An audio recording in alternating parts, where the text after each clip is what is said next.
வணக்கம். 1330 அருங்குறட்பாக்களை வள்ளுவர் நமக்கு எழுதித் தந்துள்ளார். எழுதித் தந்துள்ள வள்ளுவர் தம்முடைய திருக்குறளில் எழுத்து என்ற பதத்தினை 2 திருக்குறள்களில் பயன்படுத்துகிறார்.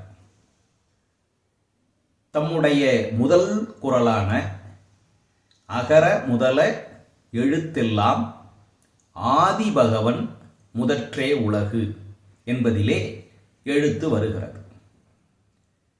எழுத்துகளுக்கெல்லாம் அகரம் தொடக்கம், அதுபோல் உலகம் ஆதிபகவனை பகலவனை முதலாக கொண்டு விளங்குகிறது.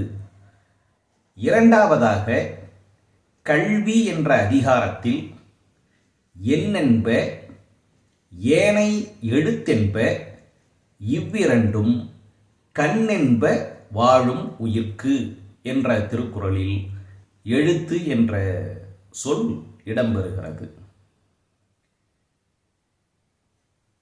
எண் என்று சொல்லக்கூடியது கணிதம், அது தொடர்பான துறைகள்.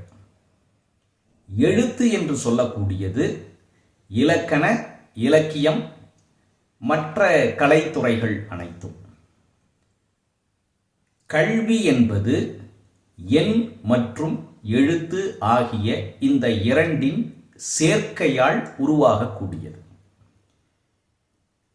இந்த எண்ணறிவும் எழுத்தறிவும் உடையவர்களுக்குதான் கண்கள் உள்ளன என்கிறார். அதாவது கல்வி கற்றவனுக்கு மட்டும்தான் அவன் முகத்திலே இருக்கக்கூடியது கண்கள் என்று வகைப்படுத்துகிறார். இதிலே ஒரு அழகான நுட்பத்தை அவர் அங்கே கூறுகின்றார்.